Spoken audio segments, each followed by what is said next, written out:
Thank you, Nitin and Aruna in absentia for having invited me to come and talk to you. And thanks to all of you. I realize you've had a long and exhausting program and I come at the fag end of it.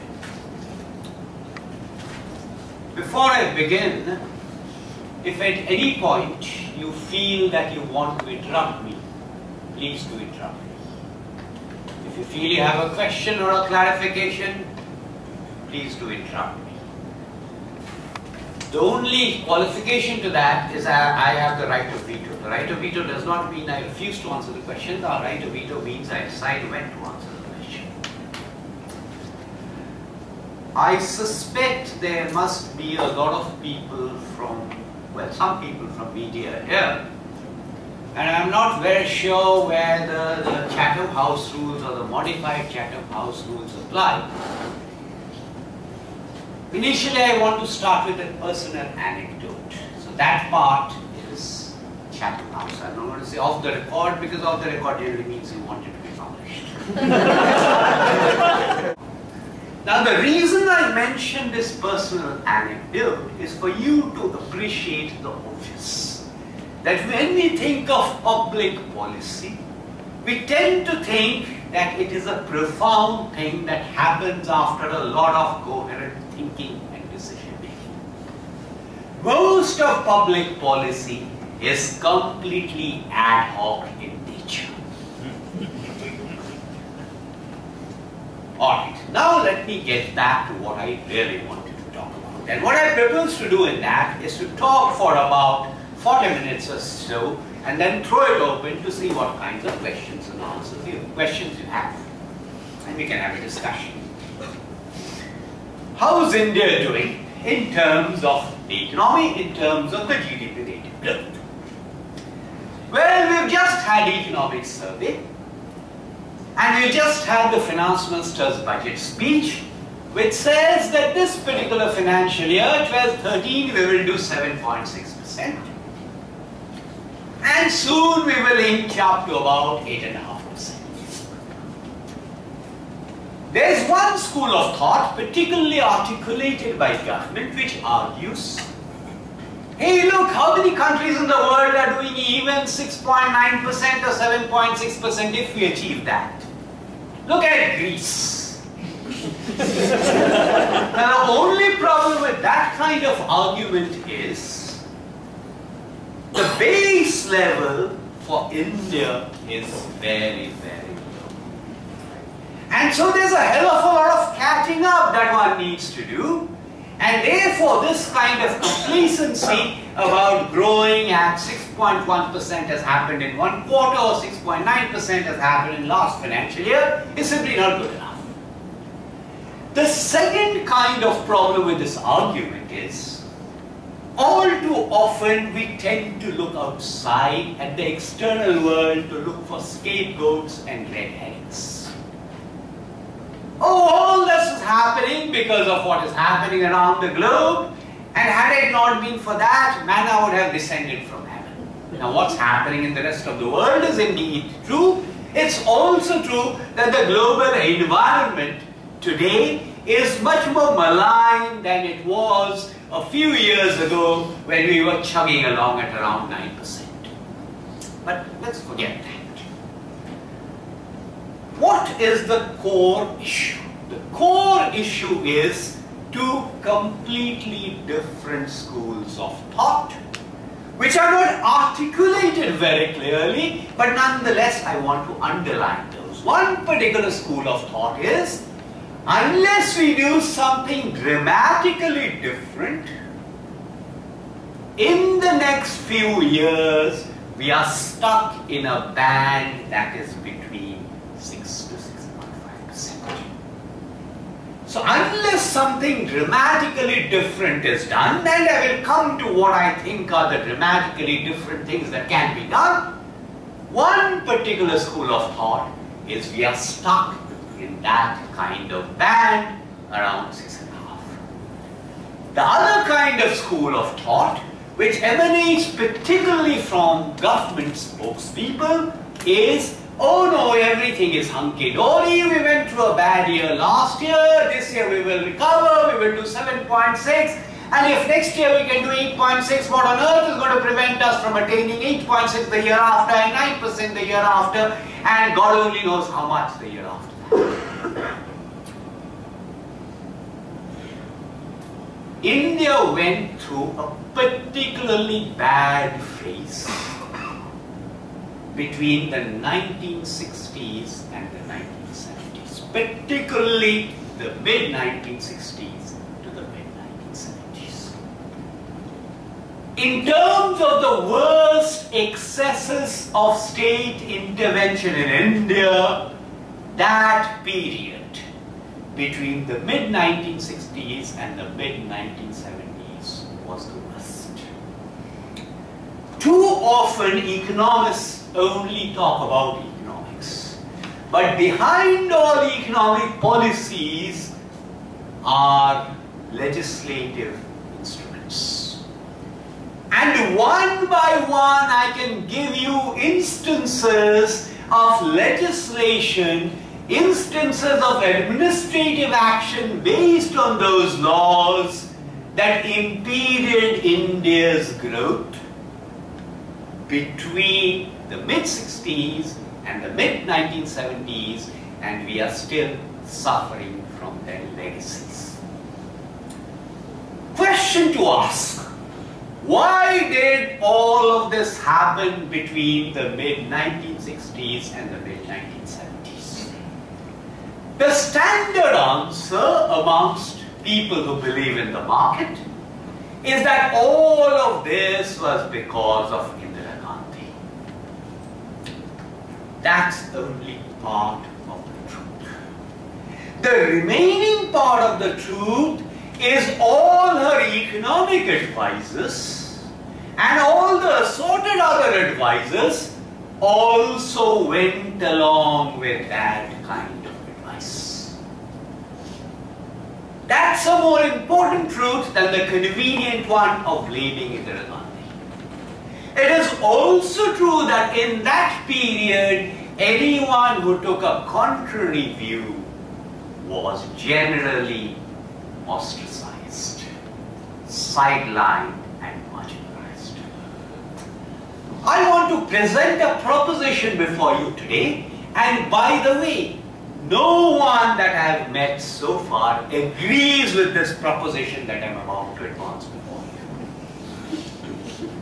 Not even Arvind Panagaria and Jagdish Bhagwati, who are market-based economists and who have just authored a book, a popular kind of book, which will be available in a few months. It's by OUP, it's called India's Tryst with Destiny. And what is my proposition? My proposition is the following.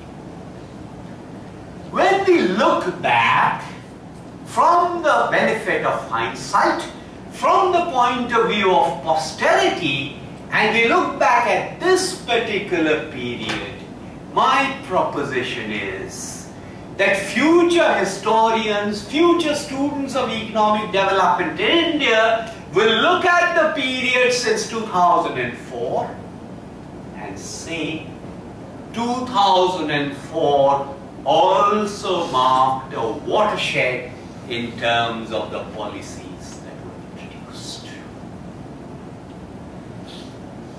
And it is the legacy of those which are affecting the rate of growth and which have brought us down from a possible 9% to a possible 6.5%.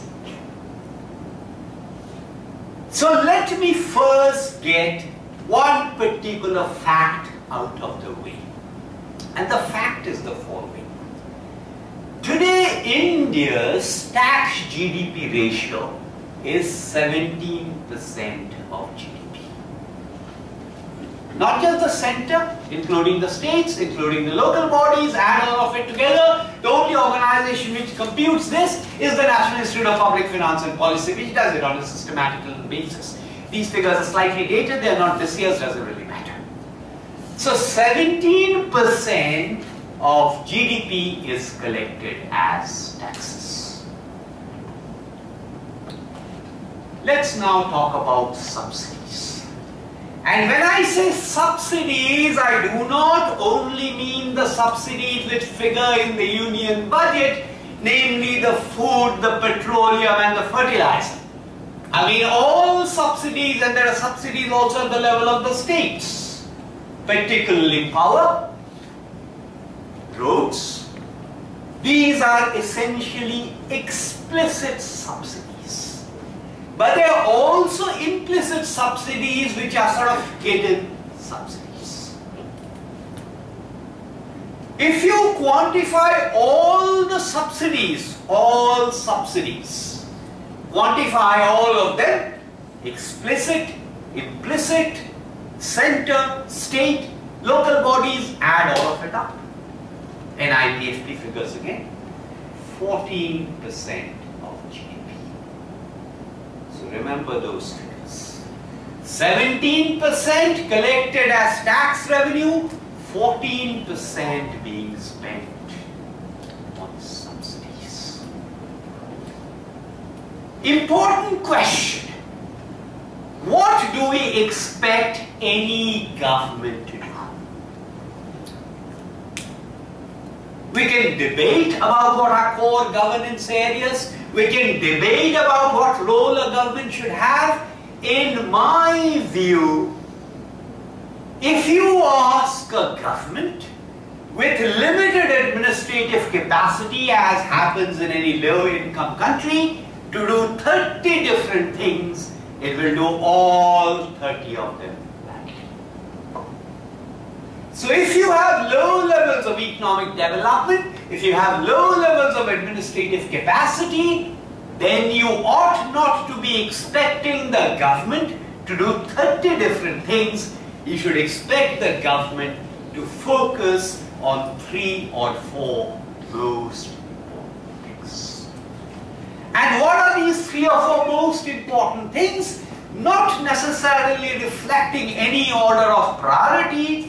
My listing would be 1. Law and order, 2. Physical infrastructure, particularly in disadvantaged areas, geographically disadvantaged areas, where the private sector is not necessarily going to come in to deliver physical infrastructure, I said, to deliver drinking water, irrigation water, rural roads, primary health sector, stuff like that.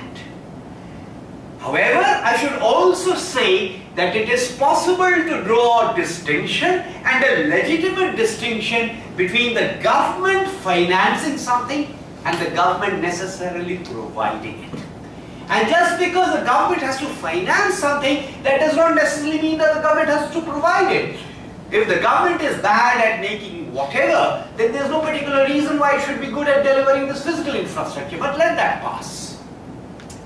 The next item I would list is some varieties of social infrastructure. And indeed, actually, I've already mentioned talking about physical infrastructure, like the health and the education. So it is my view that if we need to prioritize, both in terms of the government's administrative capacity and in terms of the resources that the government faces, these are the 3 most important things. And if you do this, and if you provide an enabling environment, the rest of it will begin to happen. How many villages do we have? We have about 600,000 villages. Out of these, 125,000 villages, even before the reforms of 1991 started, around 125,000 of those villages were already integrated in some fashion. Like, for example, Delhi. I don't know if you know, 7% of Delhi is technically rural. Because rural-urban is a census definition. There are 217 villages in Delhi.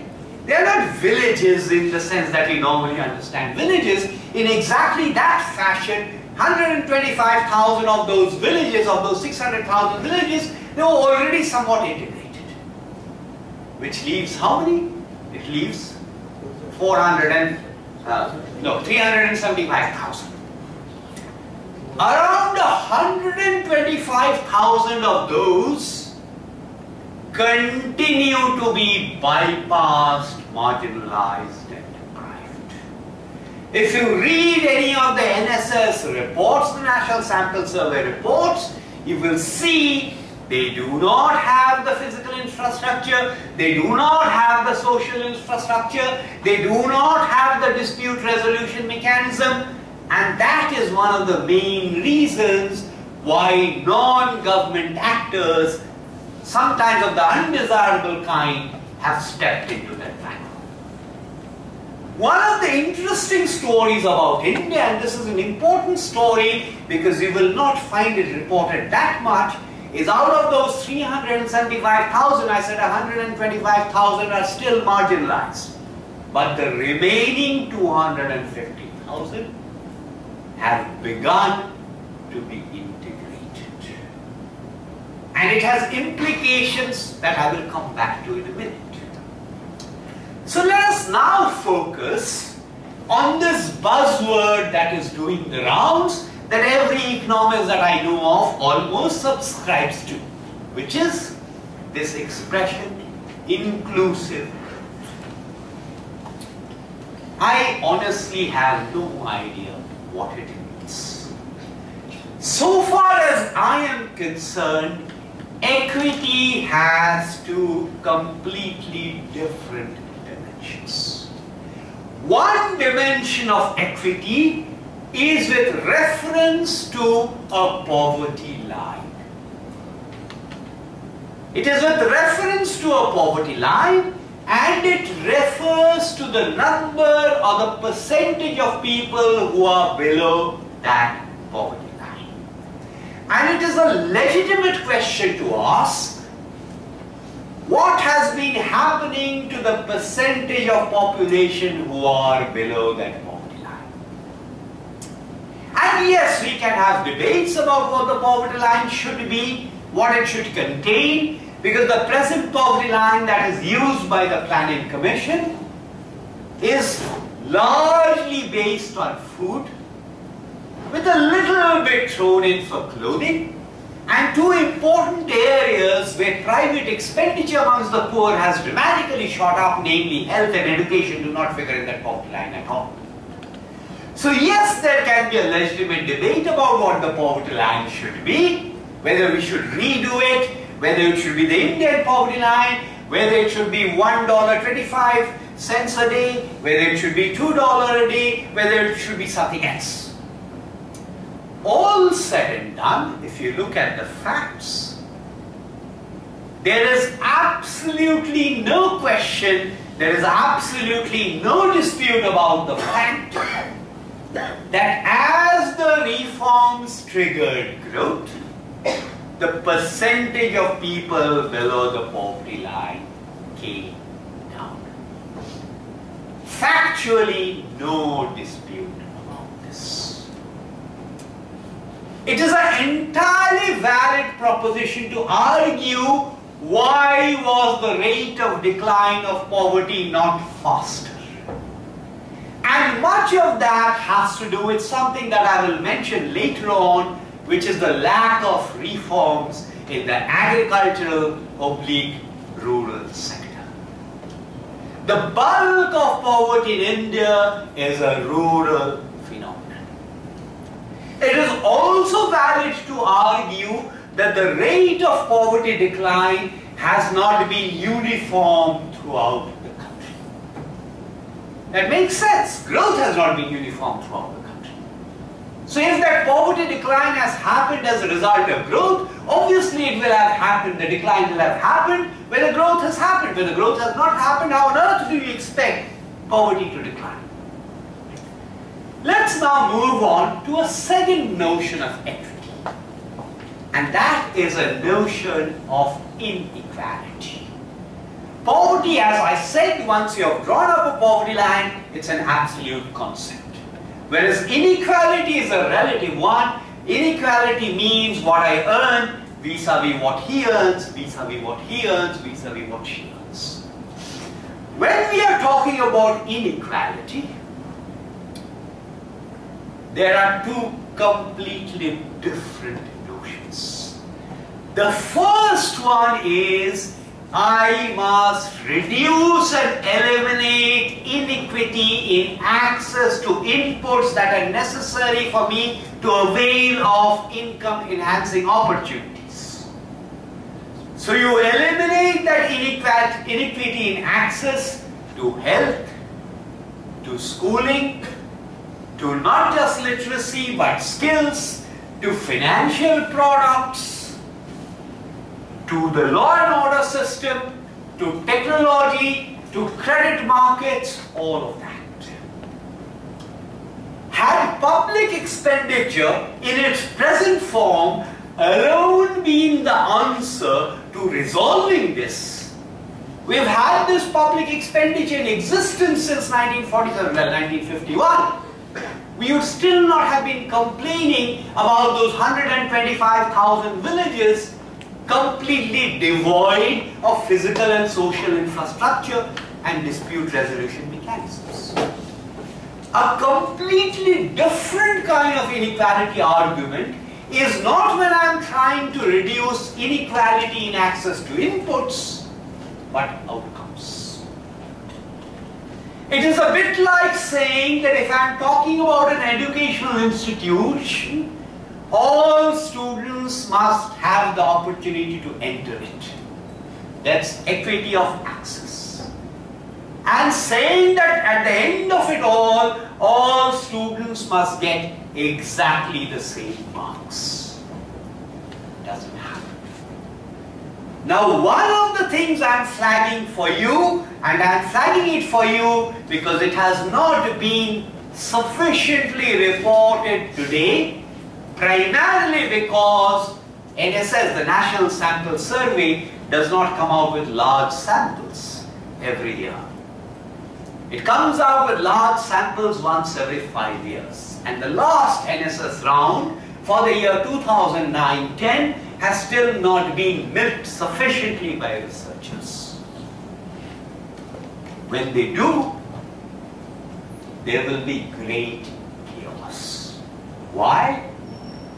Because NSS 2009-10 will show one of the sharpest increases in inequality that India has ever seen.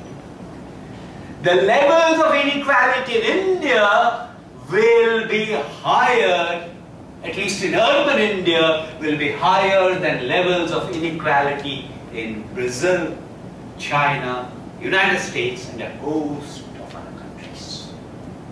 And in a sense, this is inevitable. It is inevitable theoretically, and I will not get into it. It is inevitable empirically because the cross-country evidence also shows that. The bottom line is, when a country goes through very rapid growth, and remember I mentioned that mainstreaming of those villages now.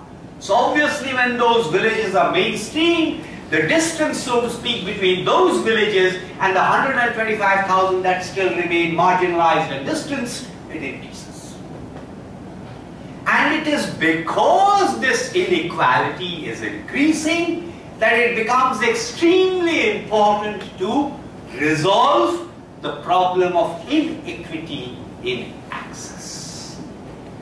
To me, therefore, inclusive growth should be defined in terms of reducing that inequity of access and subsidies to people who are below the poverty line. Now let's spend a minute on that.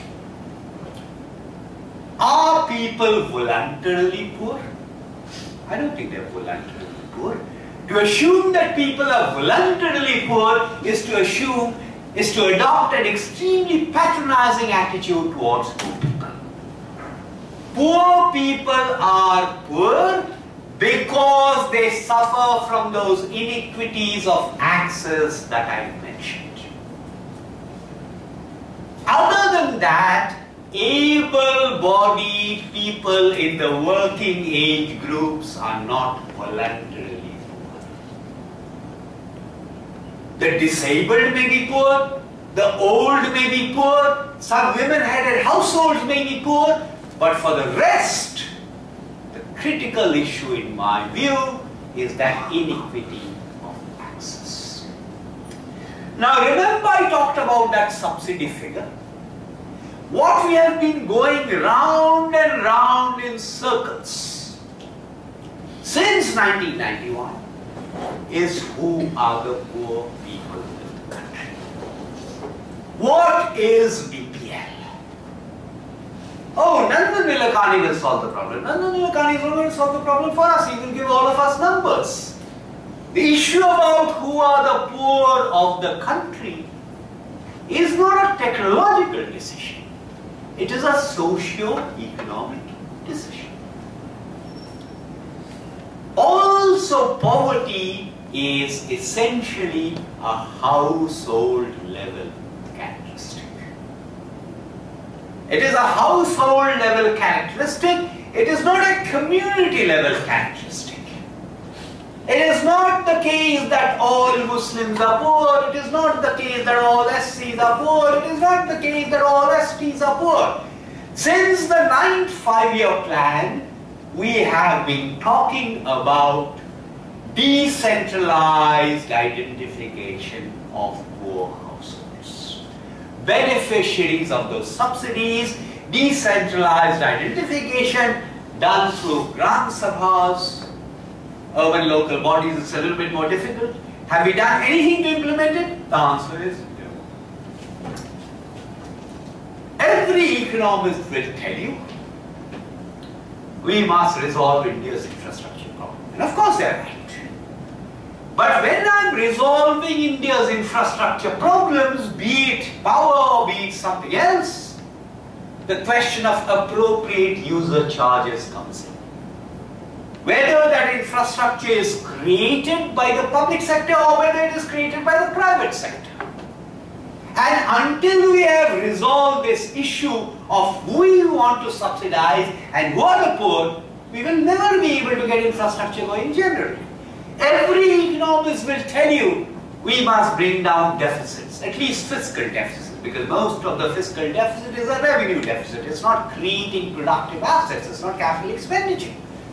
But again, until I decide how to target subsidies and until I decide who are the poor, who are the beneficiaries of subsidies, we will never be able to solve it. Let me now come to the UPA government. The UPA government was elected in 2004. It's essentially the same government. And at least during UPA 1, there was the bogey, there was the scapegoat of the left and the National Common Minimum Program. And the argument that we would do A, B, C, D, E, we are not able to do A, B, C, D, E because there's the left.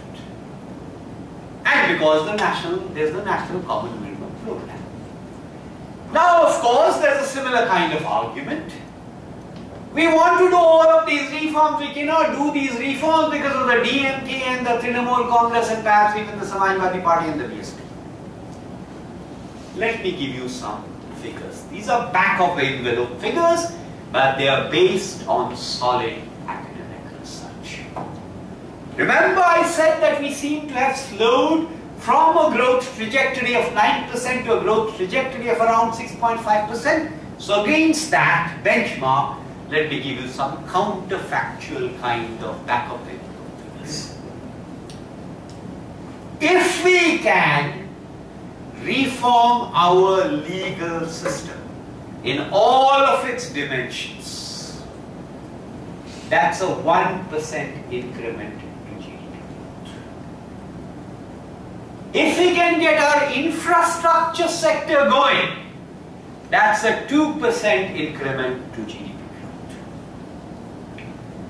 If we can get our public sector to deliver, I don't mean public sector manufacturing, but the public sector in all of its dimensions, and the inefficient functioning of the public sector in services adversely affects the efficient functioning of the private sector also.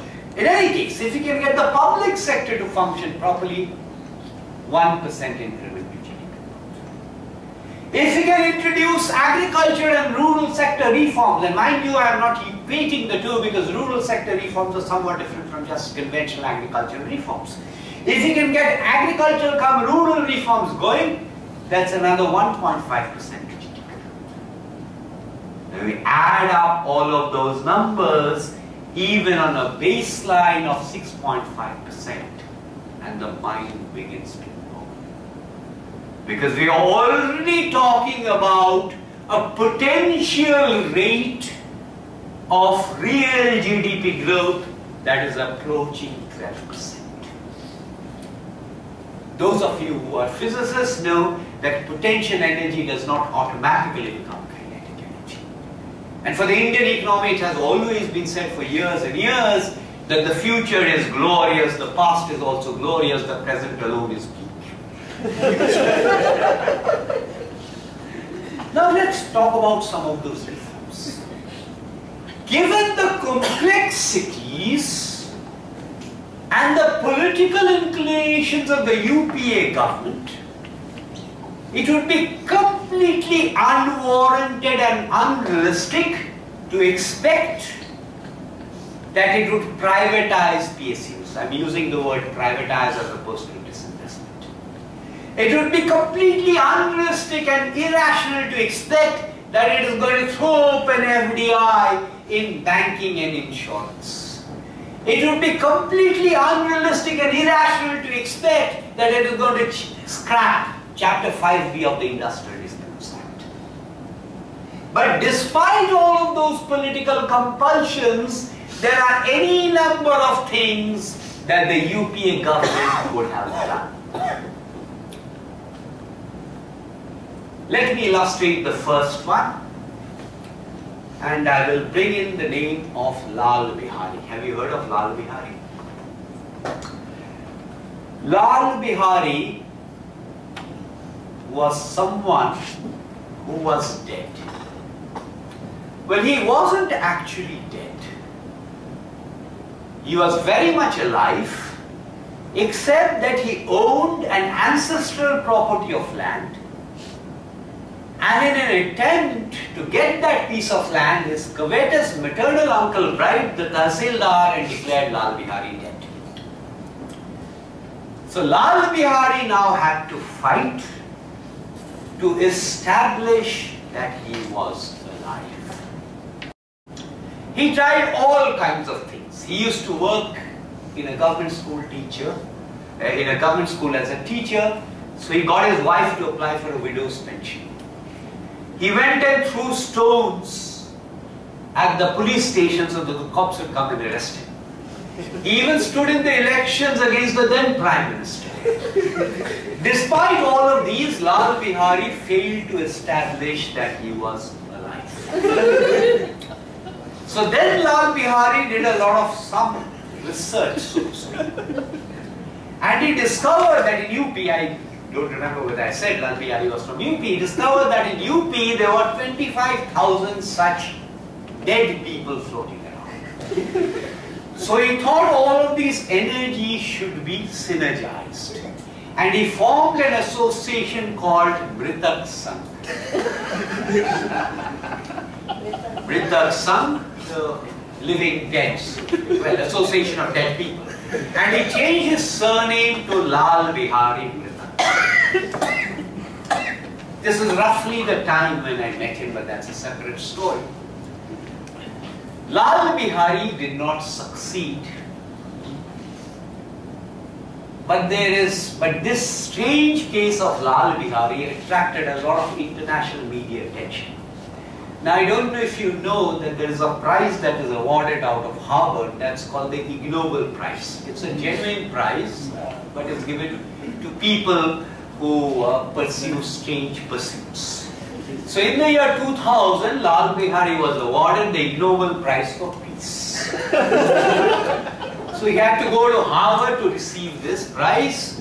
He couldn't go because the Americans wouldn't give him a visa. He couldn't get a visa because he didn't have a passport. He didn't have a passport because he couldn't prove he was alive. So eventually Kundan Shah went and received the prize on his behalf.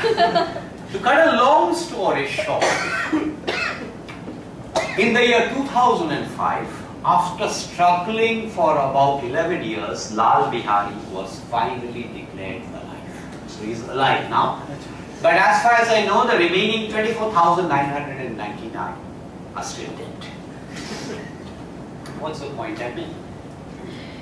When we are talking about a legal system, we have got around 40 billion cases stuck in various courts. I will not get into the details, but about 2/3 of them are criminal cases. Some of you may probably know that on the civil side, there were amendments to the Civil Procedure Code in 2001 and 2002. No such reforms have taken place on the criminal side, which is one reason, not the only reason, why we have such a huge backlog of cases.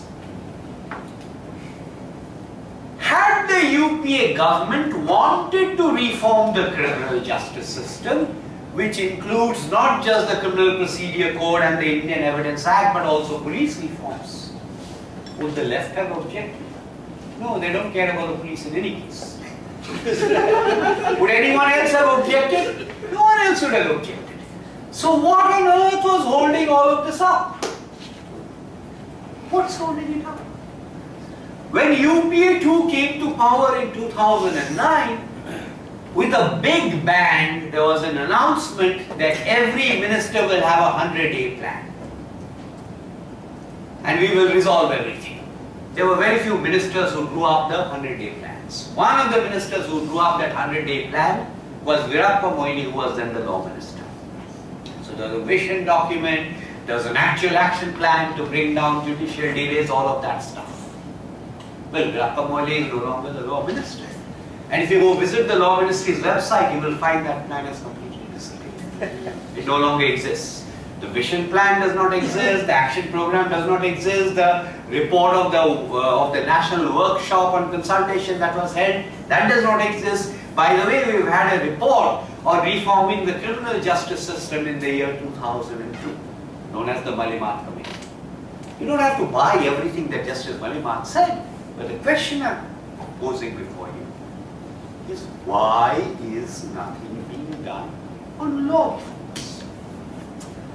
Now let me tell you about LBAs and LBKs. So Lord Linlithgow was the chairman of this agricultural commission, and one of the things he recommended was that Indian cows, the species needed to be improved, and therefore foreign wool should be imported and used to impregnate Indian cattle so that they became sturdier and healthier.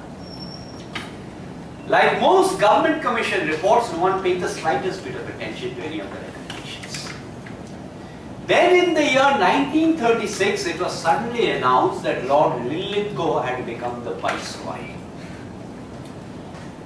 And one gentleman, one civil servant, in what was then Madras Presidency, woke up and thought that, oh my God, Linlithgow has now become the Viceroy, is going to turn up here, and one of the first things he's going to do is ask what happened to the recommendations of my commission.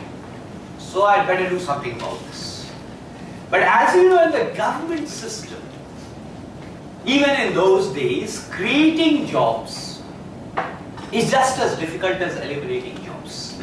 So he thought he would create these jobs by invoking the Viceroy's name in the job description itself. So he created these posts of LBAs and LBKs. Linlithgow's bull assistant, Linlithgow's bull keeper. So the LBK would import the bulls and maintain them, but because there was a government subsidy involved, we wanted to ensure that the subsidy was not wasted. So the Linlithgow's bull assistant, the LBA, was supposed to inspect and ensure that the impregnation took place at the right time and report to the government. These were the LBAs and the LBKs. In the early 80s, the Tamil Nadu government set up an Administrative Reforms Commission. And one of the tasks of the Administrative Reforms Commission was to identify surplus government jobs and recommend their abolition. And when they looked at all of these jobs, they found that there were LBAs and LBKs, and no one in the Tamil Nadu government system then or in the Administrative Reforms Commission knew what the LBAs and the LBKs were. Except that there were still some LBAs and LBKs who continued to draw pensions. So those LBAs and LBKs were summoned, and then the entire story came out. So the LBAs and the LBKs were formally abolished in the year 1983. However, there still exists something called a CCA. CCA wasn't abolished then, and to the best of my understanding, it has still not been abolished yet. And who's a CCA? A CCA stands for Churchill Cigar Assistant. Churchill, as you know, was very fond of cigars, and World War II disrupted the supply of cigars from Havana. And some chap worked out that cheroots from Trichy were a convenient substitute.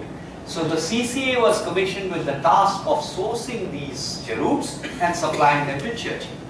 After Churchill ceased to be Prime Minister, the new government in Britain didn't want to disrupt the scene, so CCAs continued. What is the point of this story? Again, going back to what I was talking about. There are any number of recommendations, any number of reports on reforming civil services. If I'm increasing public expenditure, it becomes even more important to ensure that that public expenditure is efficient, is transparent, is linked to tangible improvements in outcomes, and therefore reforming the civil services becomes even more important. Would the left have opposed this? It would not have. I don't know about the Trinamool, but would the other allies oppose it? The answer is no. So what on earth prevented the UPA government from introducing these reforms? I mentioned law. I mentioned administrative reforms / civil service reforms. I mentioned identifying the poor and targeting subsidies. And now let me mention the agricultural sector. The agricultural sector is riddled with all kinds of restrictions. On the output side, on the marketing side, on the input side, I don't have to give you a long list of the pending reforms. And it is invariably agreed that the biggest poverty problem is in the agricultural sector, / rural sector, and that what we need to do is to encourage commercialization, encourage diversification, encourage creation of off-farm employment opportunities. Let me give you just one example. There's an Essential Commodities Act which was passed in the early 50s. In the early 50s, under the Essential Commodities Act, which is an enabling kind of legislation, several different orders were passed. One of these is the Cold Storage Order. Cold Storage Order of 1955, I think. It governs cold storages. We are now talking about transporting perishable agricultural produce. So you need refrigerated trucks. Refrigerated trucks move. They are not stationary. The cold storage order only talks about storages that are stationary, which is therefore under the cold storages order, in many parts of the country, refrigerated trucks are illegal. Who is preventing anyone from changing this? Under the Factories Act of 1948, there are the Factories Act rules. Under the Factories Act rules, a factory has to have red painted buckets filled with sand in case there is a fire. If you have a fire extinguisher, that's not good enough. You need to have earthen pots filled with water for drinking water. If you have a water cooler, that's a violation of the law. These are all real examples. Who has prevented anyone from changing all of this despite the constraints, the political constraints that the government is operating under? And let me mention a final one, and then I will stop. This is the Prevention of Corruption Act 1988. The Prevention of Corruption Act, by the way, the Prevention of Corruption Act never uses the term corruption except in its title. The word corruption is not used anywhere in the Prevention of Corruption Act except in the title of the Act. It uses the word criminal misconduct, and it has all kinds of sections on my taking a bribe, taking money for my relatives, etc., all that is fine. I'm not focusing on that. There is one particular section of the Prevention of Corruption Act. I think, but I don't remember exactly, so if you're going to use it, please do check it out. I think it's 213D3, something like that. So this particular section of the Prevention of Corruption Act says that if I'm a public servant and I take a decision, and that decision benefits a third party. Let me repeat, I am a public servant, I take a decision, that decision benefits a third party, then I am guilty of criminal misconduct unless I can prove that that benefit to the third party was in the public interest. Wouldn't you have something like this? Because it is impossible to take a decision which does not benefit a third party, because it is impossible to establish that that benefit to the third party is in the public interest, automatically every public servant becomes risk-averse. Let me now wind up quickly, and then we'll have time for the discussion, with this 7.6%. What is the reason for this belief that the worst is over? The reason for the belief that the worst is over is that the monetary policy is being loosened, or at least is not being tightened up and will be loosened, and therefore private consumption expenditure will go up, private investment expenditure will go up, so we will get those kinds of things. To the best of my understanding, when people have used the word the expression policy paralysis, they have not been talking about monetary policy tightening. Monetary policy tightening may be important for private consumption expenditure, it may be important for sectors like automobiles and housings. Housing is not important for the broader investment problem. What is the broader investment problem? The broader investment problem is forest and environment clearances. The broader investment problem is problems associated with mining. The problem with investments broadly is problems connected with land acquisition. I'm not getting into a debate about what are my views on the land acquisition bill. The only point I'm making is, as long as those bills are pending, until they become law, no land acquisition is taking place today. Because if it takes place, courts will intervene and shoot it down. And land acquisition, mind you, is not only about steel plants, it is also about road construction projects. And finally, particularly in the last 3 years, bureaucracy refuses to take decisions. The simple reason why that has happened, I mentioned the Prevention of Corruption Act, the simple reason why that has happened is, when bureaucracy takes a decision, there may be gains, there may be losses. Earlier, the political system used to insulate the bureaucracy from the repercussions. In the last 3 months, because of corruption teams, broader anti-corruption movements, because of RTI, that insulation has stopped.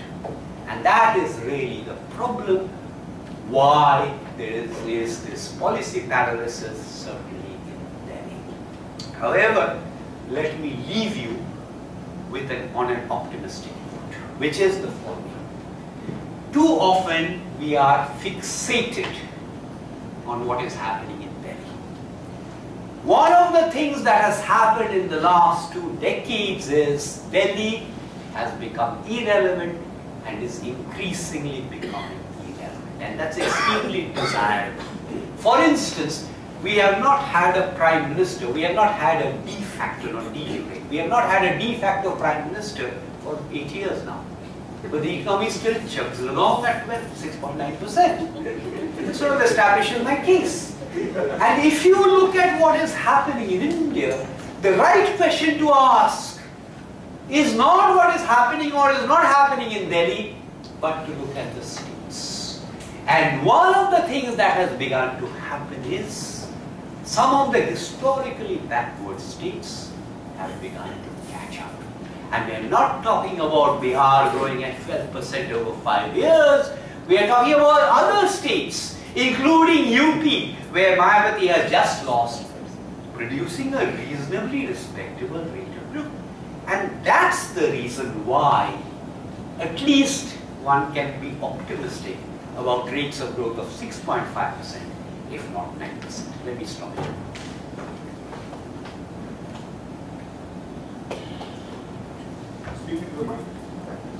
So we have discussed about the various reforms that the UPA government hasn't taken in the 7 or 8 years of its power. I think those issues were also during the previous BJP government. So do you think, is it a party problem or is it a problem of the political parties, of all political parties as a whole? And are there any specific reasons why they aren't taking across all the parties? I'm not very sure how to react to that, but the first way to react to it is if you look at the history of reforms in India. Even 1991, the reforms have always happened when the Prime Minister's office, not necessarily the Prime Minister, but the Prime Minister's office took charge.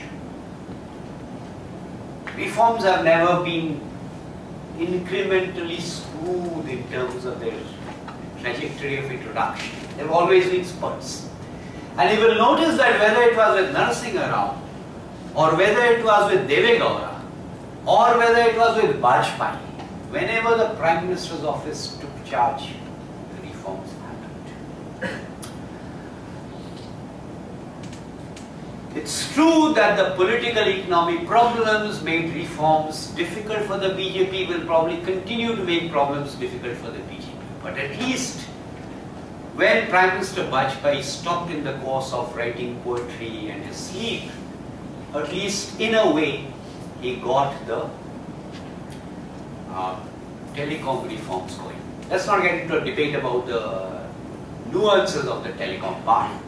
At least got the road revolution going. And also sowed the reforms of the indirect tax structure. I'm talking about VAT. It is something for which Yashwant Sinha, in my view, has not received the due credit. So let's react to your question now. And I think we've got 3 kinds of problems there. The first kind of problem is, since 2004, the Prime Minister and the Prime Minister's office has been rendered toothless. I'm not getting into the reasons as to why. So that is reason number 1. Reason number 2, which is related to the first one, is that we have got this thing called the National Advisory Council. And if you look at UPA 1, the 2 reforms within code that were introduced, RTI and MGNREGS, they were both driven by the NSC, not by anyone else. But the third problem, I think, is a more important one. And that's what I'm drawing your attention to. In a federal kind of structure, introducing reforms of whatever variety involves talking to the states, negotiating with the states, handling the states. With the exception of one person in the present government, can you think of anyone who would be credible enough and would have the interpersonal skills to negotiate with the states? And that particular person was the chairperson of 30 EGOMs. So where does he have the time to do any of this? Let me make it even more specific. There is no particular reason why GST should have been struggling today. The main reason why GST has been struggling is because Pranab Mukherjee as finance minister did not have the time, the inclination to do what was necessary, namely have the negotiations with the states. So I think there are all kinds of different things that feed into this. But okay, let me add one other thing to it. Let's go back to the NDA. We have how many ministers? We have 79 ministers. Are all of them useful? Of course not. Most of them are useless. Do we have a good impression of the NDA because of all 79 ministers or whatever be the number of ministers they had? The answer is no. It's only 4 or 5 ministers who made a difference. Does the UPA within the Congress not have 4 or 5 ministers who could have made a difference? The answer is yes. Except that those ministers are all there in the wrong portfolios. Take law, we talked about law, right? So couldn't I have put a good law minister there? By the way, since 1991, in my view, we've had only 2 good law ministers. Well, Virako Moidu did not last long enough. Neither did Ramakant Khala, but at least he was a good law minister. And the other one was Arun Jaitley. So what was the point of putting someone, and I know I'm taking names, but even then, what was the point of putting Salman Khurshid there, who was not interested in anything other than UP and Farooqabad? Why make him law minister?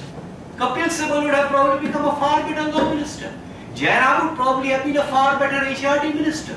Manishan Karayal would have been a fantastic minister if he had clubbed Panchayati Raj and rural development together. So do realize that there is a personal kind of issue here. Yeah.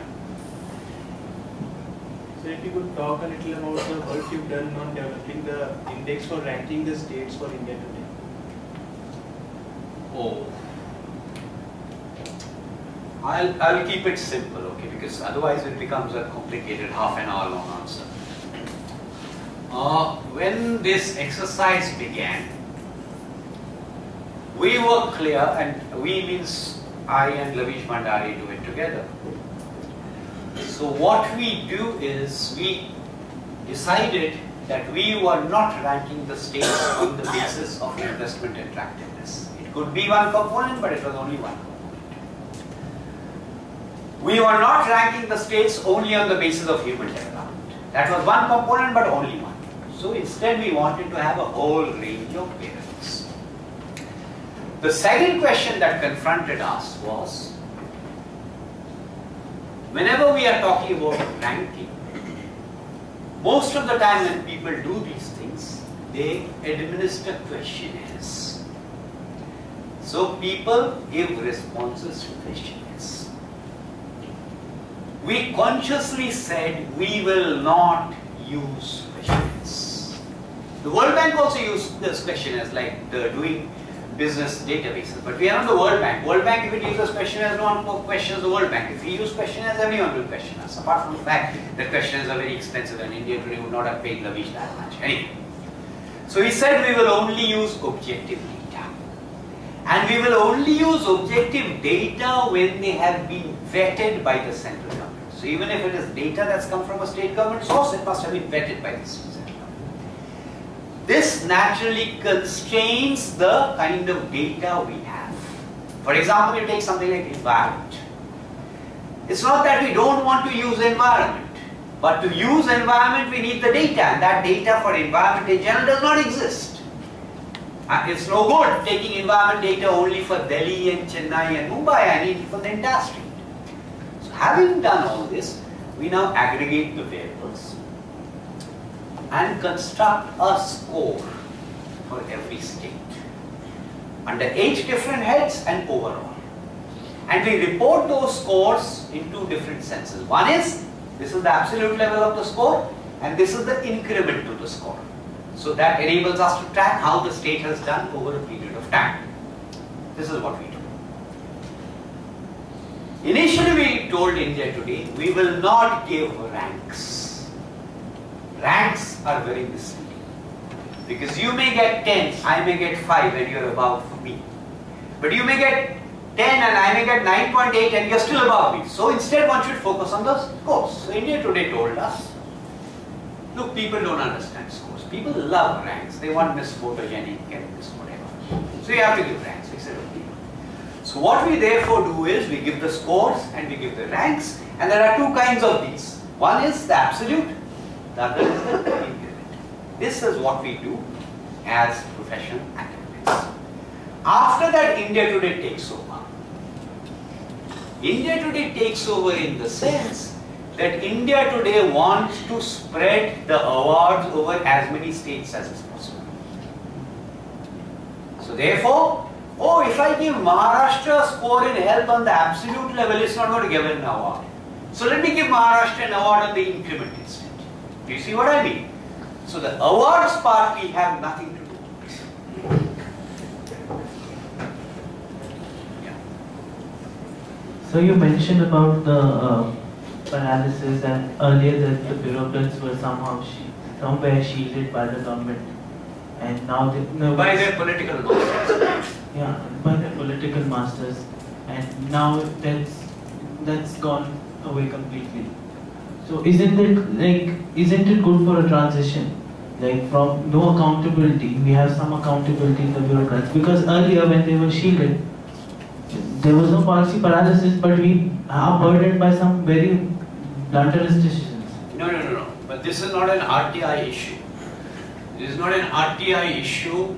You see, I don't think it's an RTI issue at all, because, by the way, Economic Survey paragraph 2.9 this time, 2.19 this time, suggests that this inability of bureaucrats, this refusal of bureaucrats to take decisions is because of RTI. I don't think it's an RTI issue. RTI again is a red herring. If I am being transparent, then I have nothing to fear about RTI. So it's not an RTI issue. It's a broader, it's a different issue. And on that issue, I don't see, that's why I don't agree with the spirit of your question, in the sense that I don't see why not taking decisions is desirable. As I said, and this is not RTI. This is not because of RTI.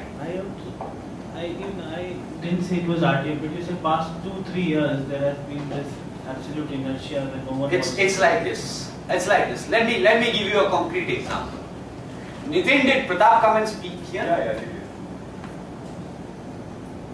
Okay, so Pratap and I, by the way, we work in the same organization. I'll give you an example, just to drive home the point.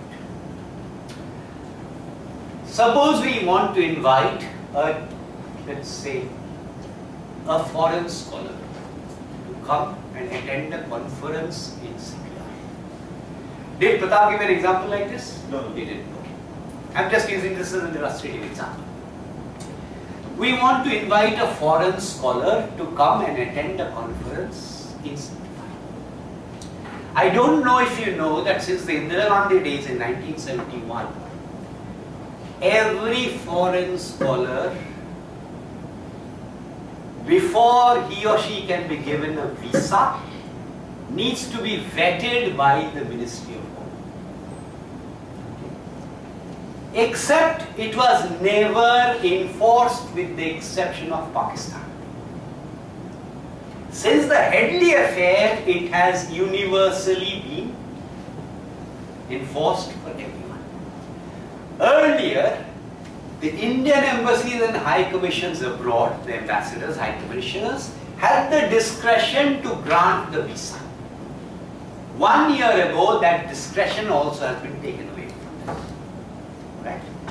So now everything has to come to Delhi. So here we've got a Chinese scholar whom we want to invite to CPR. And we've got a conference. MEA says we have no problems giving this person a visa. Ministry of Home says, he's Chinese, we have every problem giving him a visa. So the whole thing turns up where? Before the PM. Now who has to take a call on this? The PM does. And what has it got to do with RTI? The PM refuses to take the decision. That's the reason I'm saying, don't think that this is because of RTI. At the end of it, what happens? The bureaucrat gives the pros and the cons. The bureaucrat is not meant to take decisions actually in a way.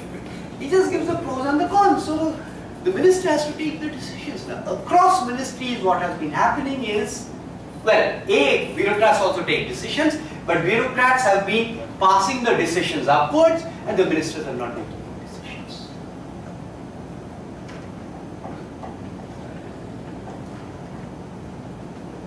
With the reform stalled at one end. Sorry?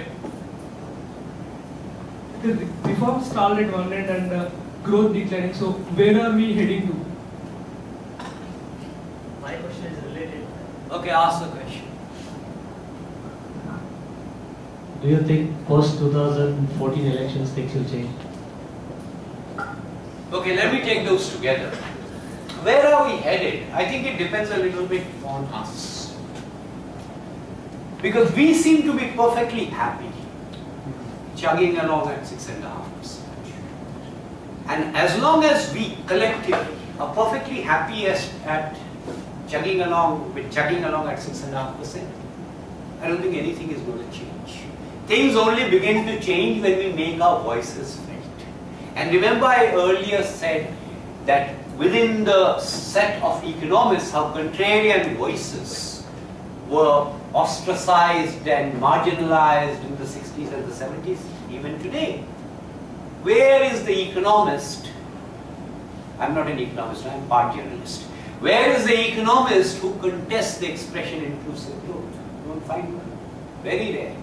Nitin also doesn't count, he is not here. Well, He's in Singapore. I'm on record of having protested. No, I said you don't count because you're not here, you're in Singapore. Now on the 2014 part, I'll react slightly differently. This is a question that actually Pratap should have answered, but nonetheless. Both the major political parties are going through a major churn. Churn, identity crisis, leadership crisis, whatever you choose to call it. Somewhere down the line, 2014, 2013, whatever it is, the leadership identity crisis hopefully will have resolved itself. Do I know what the economic philosophy of the BJP is? Economic philosophy, mind you. I'm just sticking to economics. Do I know what the economic philosophy of the BJP is? The answer is I don't really know. Do I know what the economic philosophy of Narendra Modi is? The answer is I do know. Economic philosophy I'm talking about. I don't want to get into a broader debate. Do I know what the economic philosophy of Rahul Gandhi is? I don't know. See, had I known, then one could have debated it, disputed it. I don't know what that economic philosophy is. So my response to your question would be, this is all in the realm of the future. And all economists are pretty good at predicting the past. They're not good at predicting the future. But you see, assuming it is Narendra Modi, I know what policy, what position the BJP will take on that economic spectrum. The Rahul Gandhi part of it, I don't know. But hopefully the churn will lead to something.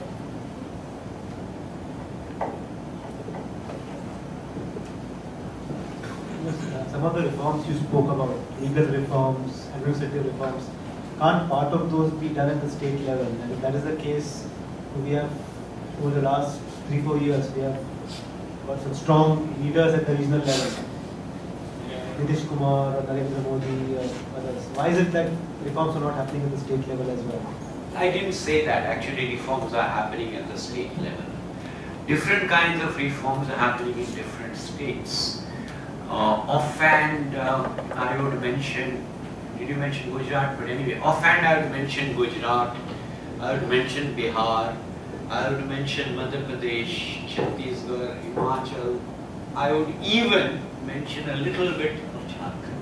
So it's not that the reforms are not happening in states. That's why I said that what the silver lining is really what's happening in states.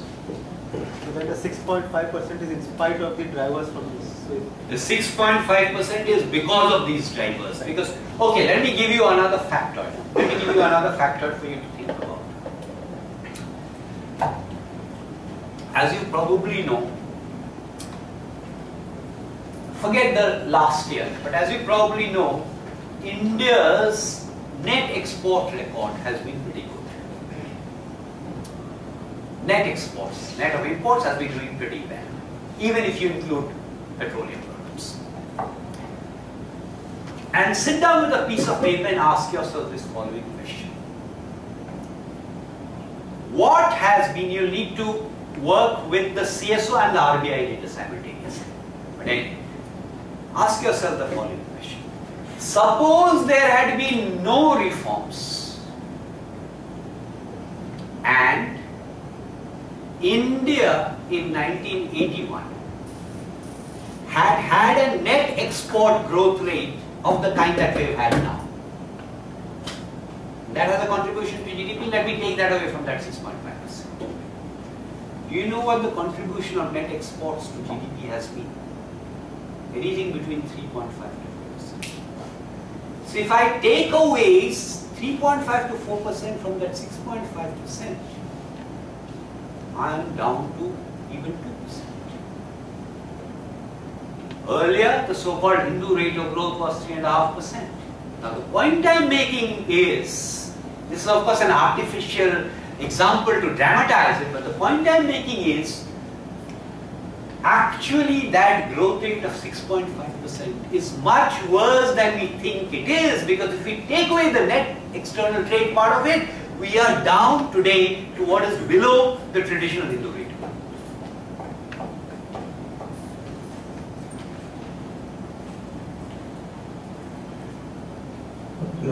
So, over the last 20 years and recently we've been hearing, and some reports have shown that the GDP is I mean, a state might be growing at a high level of growth, but the social indicators do not match the same level of growth. So, I mean, don't you think the GDP is a very, I mean, there's a charge that the GDP is a case of economic determinism, and you know you're missing out on growth in any sense. So how would you? Okay, actually there are two questions there. The father of national income accounting is someone named Simon Kuznets, who won a Nobel Prize much later. As I said, Simon Kuznets was one of the pioneers of national income accounting, not in the Indian context, but in the international context, including the US. Around the year 1930, Simon Kuznets wrote a document for the US Senate on what GDP was and what it was supposed to measure. You'll find it floating around on the net if you search cleverly. Every criticism that is leveled against GDP by anyone, you will find in that Simon Kuznets. The trouble is, people who criticize GDP have never, which is just a measure, have never bothered to read Simon Kuznets. On the GDP, what is GDP? GDP is the marketed value of goods and services produced in the economy in a certain year.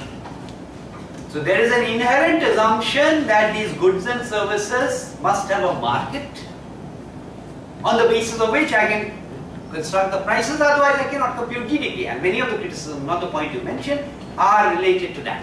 Anyway, so those people, not you, those people had better read Simon Kuznets in 1930. Having said that,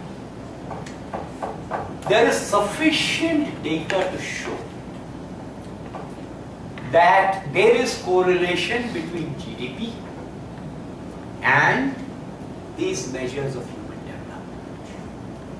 That's a simple story. The more complicated story is that the correlation is not so often between the absolute level of GDP and the absolute level of the human development, but the increment. And also when we are talking about human development, one must realize that there are time lags.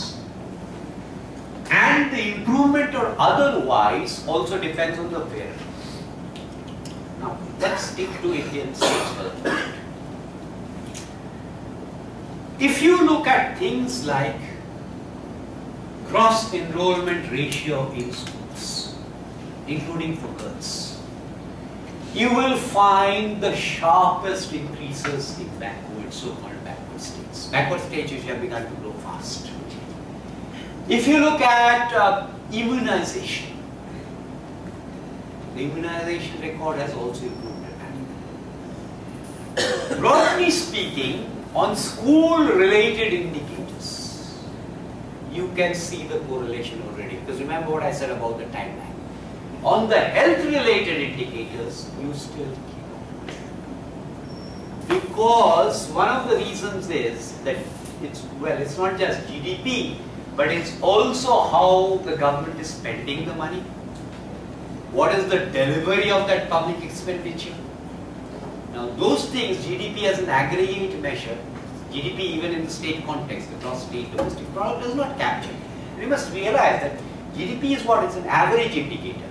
So if you catch hold of me, put one of my feet inside a fridge and the other one in an oven, on an average I will be very comfortable. But you should not read more into GDP than is meant to happen. Rohit.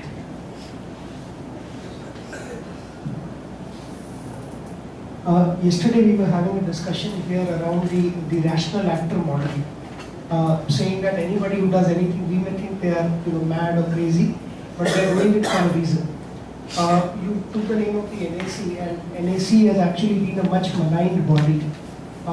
And recently I have read that the next thing on the anvil could be a right to housing.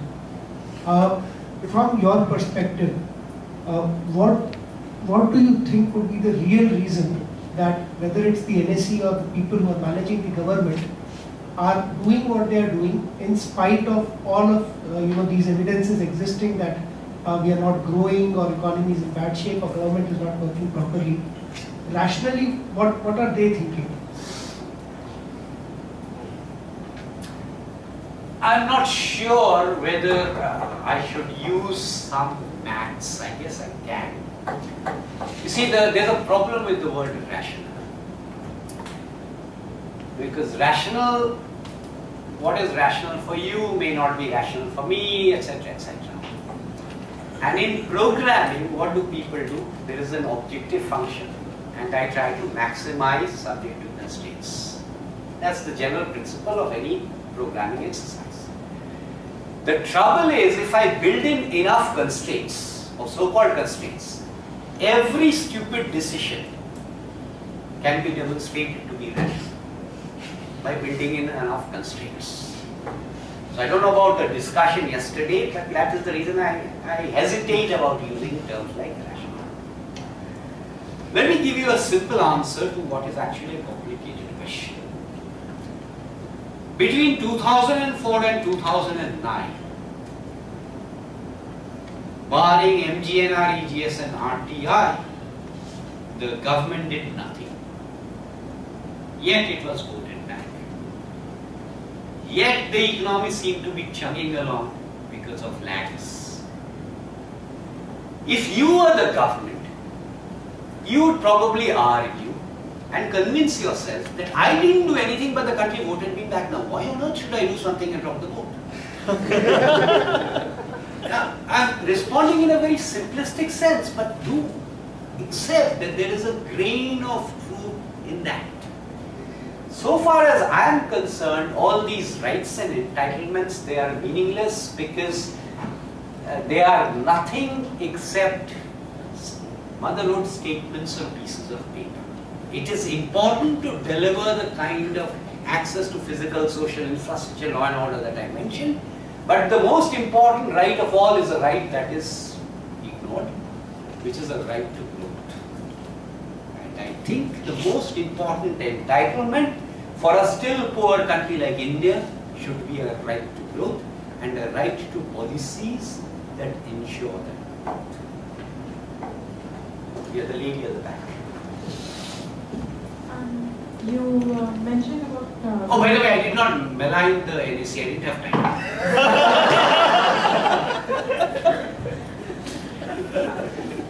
You mentioned about villages being integrated and some already being integrated. So is there any correlation between the rate of integration and having rural migration to urban India result in the higher inequality in urban India? You see, statistically, this is a very, very messy issue to handle, statistically. As opposed to anecdotally. Statistically, the migration data are not that good. You only get them from census to census. You don't necessarily get them district to district. You certainly don't get them village to village. So statistically, the testable hypothesis that you're talking about is very difficult to test. What you can figure out. All right, let me give you a slightly different kind of example before I answer your question. What is the RBI's financial inclusion agenda? The RBI's financial inclusion agenda is I must deliver financial inclusion to villages that have population sizes that are more than 2,000. I forget the number, but around, I think, 150,000 of India's villages have population sizes less than 1,000. So automatically, to substantiate the point I was making earlier, the distance between those villages and the ones that are plus 2,000 increases. Urbanization, you must also appreciate, is a complicated phenomenon in the sense that there is a census definition of urbanization, but urbanization changes because of all kinds of things. Partly, there is migration. Partly, earlier things that were villages now get classified, reclassified as urban areas.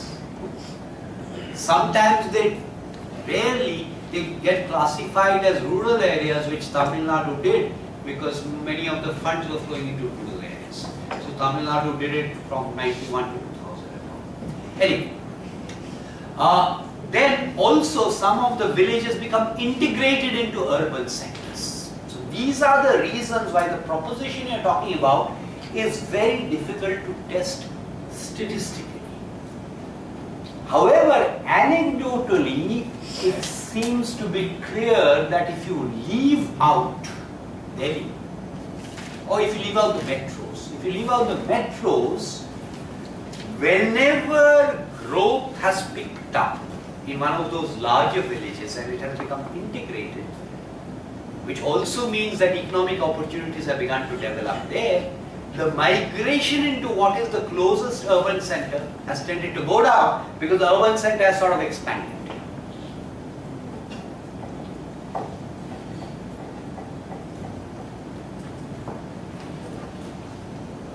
Since we are stopping every other reform or whatever decision in the name of federalism, isn't it the right time that we go for more federalism and create a competition between the states, like you get your money and spend the way you want, and if you perform well, you will enjoy the benefits otherwise?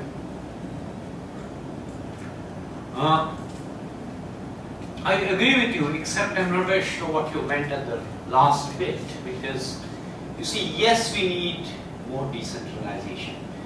And there are countless examples I can give you where India is too centralized. But we need decentralization not only from center to state, which every state argues, but also decentralization within the state, which very few states want. The competition has already begun to happen. And as a Bengali, and I'm never tired of giving this example to my Bengali friends who live in West Bengal. The big story is not Nano moving from West Bengal to Gujarat. The big story is all the hilsa consumed in West Bengal comes from Gujarat now, which no Bengali seems to know.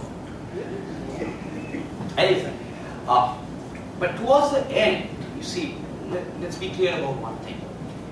That through the Finance Commission, we have a system of transfers to within quotes backward states. And I'm not getting into the formula. Now, constitutionally, that is exactly what you should be doing with the central funds. They should be going to backward states because the better states have other options to attract funds. So, I don't think you said that, but if it is the Maharashtra kind of argument that we are contributing X% to the national exchequer, so we should be in a position to retain that X%. That argument is not tenable, but the rest of it I agree. Not completely, and apart from that, I think there is a lot of discretionary element that is involved. Like, you know, my state will not perform well, but still I can get a package of 9,000 crores by supporting the government. I mean, you know, okay. On that, so let me be very clear on that. Constitutionally, the body for center-state transfers is the Finance Commission. The Planning Commission is not a constitutional body. It was created through an executive order. I don't think the Planning Commission should exist. It should be wound down. So all transfers should be routed through the Finance Commission. The discretionary transfers you are talking about are fundamentally through the Planning Commission, well, almost entirely through the Planning Commission and the central sector and centrally sponsored schemes under the Planning Commission. Yes, I completely agree. They should go. That was a fantastic way to end this session.